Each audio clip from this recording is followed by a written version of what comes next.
Good morning, Thailand. My name is Alex, and I have some news updates from around the land of smiles for you today, this Tuesday, September 3rd. Today, we'll be talking about Thailand's gaming industry. A little bit later, a sexy barbershop, and finally, a Laotian brain drain that's on the way. But first, our first story is about a Thai photographer who has been arrested for possessing child pornography after a U.S. tip. Thai authorities arrested a 28-year-old photographer, Khon, in Samut Sakhon for possessing and distributing child pornography after a tip from U.S.-based National Center for Missing and Exploited Children. Over 4,000 explicit files were found on his devices, and he admitted to liking child pornography but denied selling it. Kaen, who works as a freelance cosplay photographer, faces up to 7 years in prison, and further investigation could lead to more charges if he's found to have produced or sold the pornography. Well, this is obviously sad news that this happens in the first place, and it does seem rampant with the dark parts of the internet that people like this are able to connect and find markets for their disgusting behaviors. At the same time, it is good news to be able to see authorities like the U.S. chime in and be able to hunt down and help Thai authorities chase down these absolutely disgusting criminals. So, would love to see that. It's obviously a big problem here with not just the images, the explicit material, but also the trafficking of people as well. We need to see more intergovernmental participation and cooperation in order to stem this rising tide of absolutely heinous crimes. Disgusting stuff. But yes, anyways, justice. 7 years. I don't know, man. 7 years is the current punishment. They're investigating to see whether he really was selling it online as well. That still seems to be part of an ongoing investigation. But seems like to me, not entirely sure where we draw the lines on dishing out these punishments. But I know a lot of people watching right now would be in favor of a little something harsher. Anyways, let's move on from that very sad story and into a bit of economics. Now, well, sorry, not economics yet. We'll get to a little bit later. A couple of car stories for you. Now, first up is we were talking earlier about the influx of Russians into Thailand and Phuket. Well, they seem to be up to no good sometimes. An illegal car rentals business has led to the arrests of Russian and Ukrainian nationals in Thailand. Look, they learned to work together over here. Now, two foreign nationals, Russian Andrei Petrov and Ukrainian Dmitro Pyaterkov, were arrested in Kaen on September 1st for illegally renting vehicles and advertising their services on Russian Telegram groups. Both were charged with working in Thailand without a work permit. Petrov, 60 years old, admitted to running a car rental business, while 18-year-old Pyaterkov, who came to Thailand to study, rented out his motorcycle to earn extra income. The arrests were part of a broader crackdown on illegal foreign labor led by the tourism police. Yeah, it was tough stuff. You know, there are avenues by which you are able to work and gain work permits here in Thailand. These men did not go through those avenues. And it brings to light this whole parallel economy that's sprung up, not just in Phuket, but all over Thailand. You see this story over in Kaen. Russians are running businesses through Telegram for Russian customers, completely bypassing the entire Thai economic system, right? So they're not setting up these services for tourists. They're not setting up these services for local Thai people. It's purely designated and aimed to a Russian demographic, which is what we're seeing is setting up this entire parallel economy where, you know, the Thai government's probably not collecting taxes on it. It's probably all just direct cash transfers or money transfers that are just happening here in the land of smiles. And yeah, the government needs their cut, everybody. Taxes, death and taxes, them's the guarantees in life. But here we saw them getting away with it, but only for so long. I have to wonder how the Thai authorities are actually catching wind of these operations. I mean, it's only a matter of time, I guess. If you're advertising your services, then eventually somebody's going to catch wind. But I don't know. What do you make of this, guys? There are tons of people here working illegally. It happens in every country. What kind of punishments should be meted out? And, you know, this is kind of innocuous. Car rentals geared towards Russian tourists. Is it more on the consumers that are helping to support these businesses? Is it the businesses that are fulfilling a supply where there is a demand? I'm not sure. Let me know what you guys think in the comments, please. Anyways, let's keep going on to our next story, also having to do with cars, but more directly concerning the Thai market. Now, Thailand's used car market is struggling amid an oversupply and economic downturn. Thailand's used car market is facing a severe downturn in 2024 with a flood of repossessed vehicles creating an oversupply and forcing dealers to slash prices. If you're in the market, might be the time. High interest rates on auto loans and weakened consumer buying power have stalled sales despite the abundance of quality used cars. The rise of affordable electric vehicles, or EVs, particularly from Chinese manufacturers, is further disrupting the market, leading to delayed purchases and deeper price cuts. Industry experts warned that 2025 could see even fewer used cars entering the market due to this year's sluggish new car sales. Well, good news and bad news, right? Bad news if you are trying to sell, good news if you're trying to buy. So now's the time. So yeah, this happened in America a few years ago. It was very interesting. My mother, she runs a car rental business out of the Virgin Islands, and it was the opposite. There was a huge demand for used cars at that point. So it was crazy. Her business was nuts. She was buying Jeeps, like Jeep Wranglers and things like that, using them for several years in her car rental business. And then when she would sell them after a few years in the business, she rotates them out.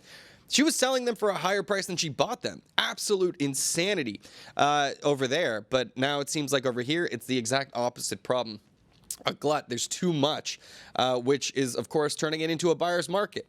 So you heard it here first, everybody. If you are looking to buy a used car, now's the time, as prices are at historic lows. Now, our next story, Bangkok is offering free rides on upgraded BRT system for 2 months. Bangkok's upgraded bus rapid transport, or BRT system, now offers free rides for the next 2 months starting September 1st, featuring new electric buses replacing the old NGV-powered ones.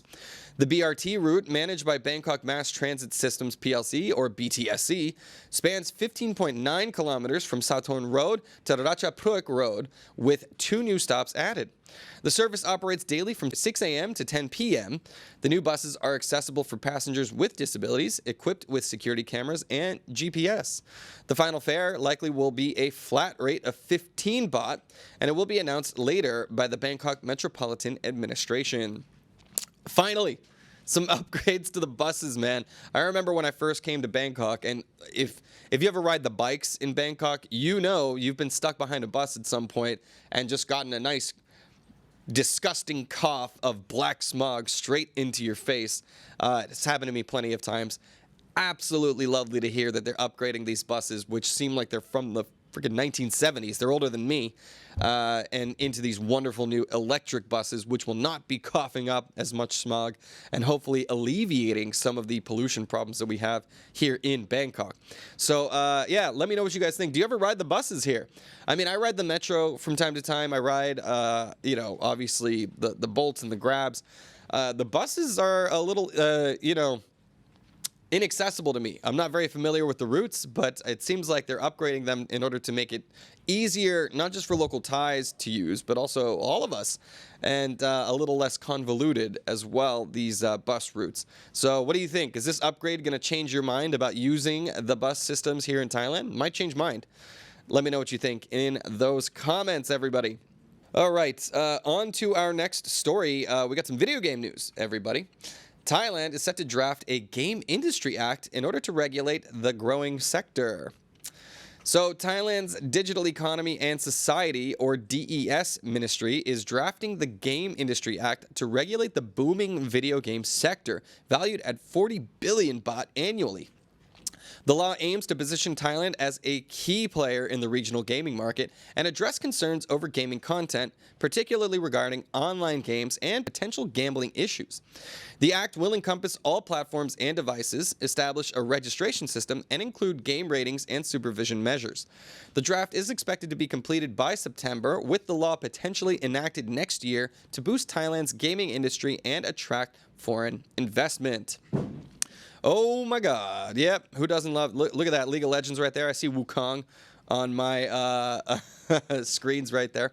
But yeah, I don't know, man. I love video games. They're a big part of my own culture. And if you know anything about Asia generally, it's absolutely a booming industry. One of the big problems, though, is the concept of microtransactions. Kids get a hold of their parents', Apple account or whatever, their Google Play Store, and all of a sudden they've racked up hundreds of dollars in the amount of in-game purchases that have been made. That's a problem for parents. It's a problem for gaming addicts as well. We always talk about gambling. There's talks of casinos coming into the market and the dangers that could pose to an already indebted society. I ask, what's the difference when it comes to, in-game skins or in-game currency, things like that? I don't see how that's a big difference from normal gambling, right? It's all money for games with the promise of rewards, isn't it? So it's especially dangerous because, yeah, most of these games are aimed towards kids. Don't get me wrong, I'm in my 30s, I'm still playing these games, so I'm an adult, I'm a consenting adult, I think I should have access to it.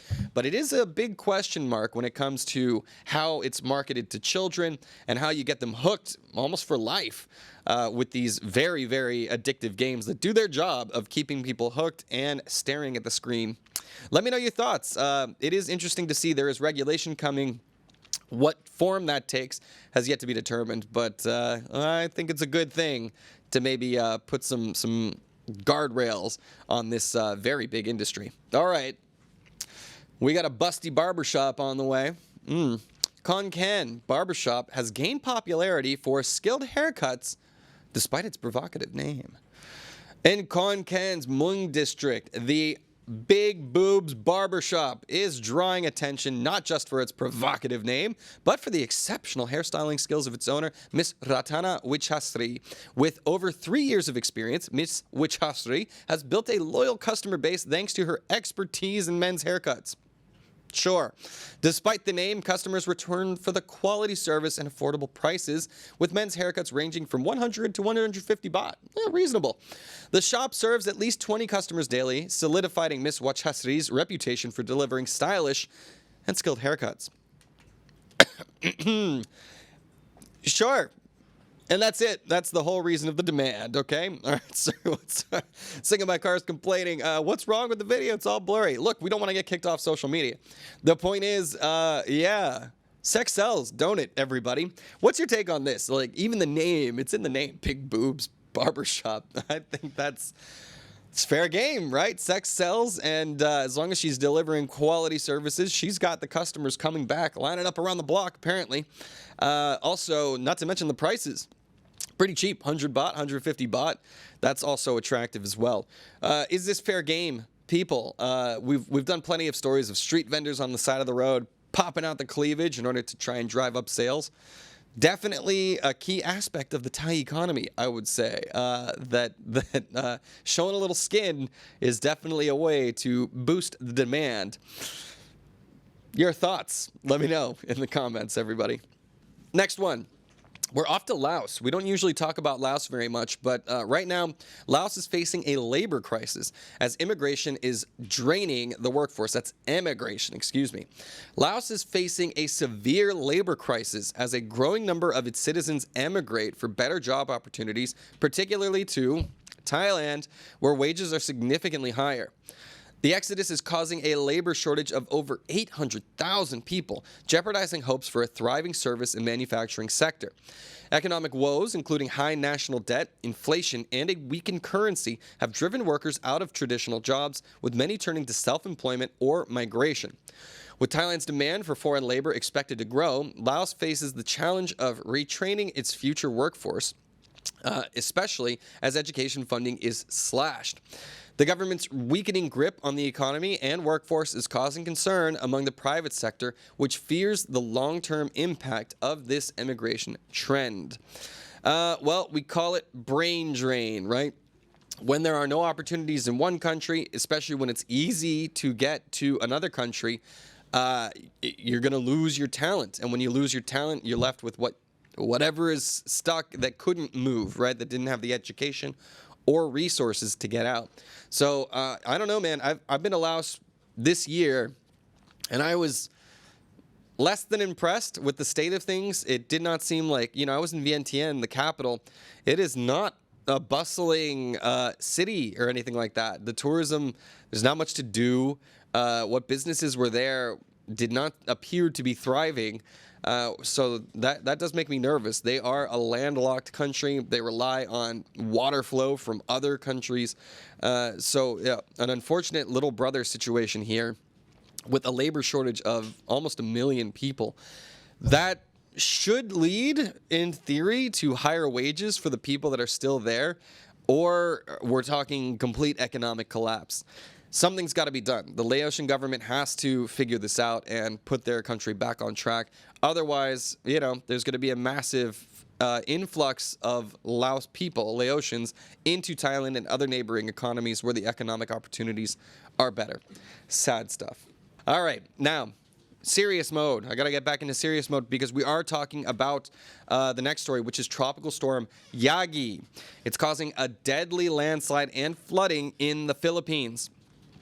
Tropical Storm Yagi, known locally as Entang, caused severe flooding and a landslide in the Philippines on September 2nd, killing 7 people. In Antipolo, near Manila, a landslide claimed the lives of 2 schoolboys and a pregnant woman, while 4 others drowned in Rizal province. The storm brought heavy rain and winds up to 85 kilometers per hour, flooding streets and homes and leading to the suspension of government work and classes. The Philippines, which experiences around 20 tropical storms annually, often faces landslides as a major cause of casualties during such events.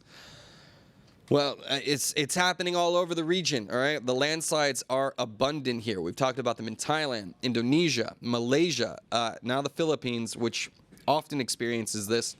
But yes, we're talking about more tragedies off to Malaysia, where they have finally halted the rescue effort. I know I'm a couple days late on this, guys, but I wanted to talk to you about it. Malaysia has halted the rescue effort for the woman who fell into that sinkhole. Malaysian authorities have ended a 9-day rescue effort for Vijaya Lakshmi Gali, an Indian national who fell into a sinkhole in Kuala Lumpur on August 23rd. The operation has now been shifted to a search and recovery phase due to concerns for the safety of rescue personnel. Despite extensive efforts involving multiple agencies and advanced search techniques, including excavations, divers, and ground-penetrating radar, no trace of her has been found except for a pair of slippers. The decision to halt the rescue was influenced by the risks involved in continuing the search. Well, this nightmare fuel turned out to be a true nightmare. You would think, I don't even know how sinkholes work, man. Like, there must be some underground flow of water, something that's carrying the people away. But, it's in the middle of the city. The people were right there. Like, when the hole opened up, there were people right in front of her. And to think that authorities were not only not able to rescue her, but not even to recover her body after 9 days of searching is truly something terrifying. This is not the only sinkhole that's opened up under Kuala Lumpur. There have been multiple sinkholes now that have opened up in the past 10 days. So they have cordoned off these areas that where these sinkholes are appearing. But I don't know, man. No amount is going to make me feel safe. There has to be something done about the infrastructure there before people will be okay walking around. These things happen in an instant, and all of a sudden, you're gone forever. So our hearts go out to the family of this poor woman who hopefully her remains can be found so some peace and some closure can happen. I mean, we all know what happened, but absolutely horrifying tale. And yeah, I wish nothing more than for nobody to have to go through this nightmare of a situation. All right, sorry, we're doing a shout out very quickly. So there is a big financial expo that's happening up in the end of September, middle of September, excuse me. It's coming up quickly.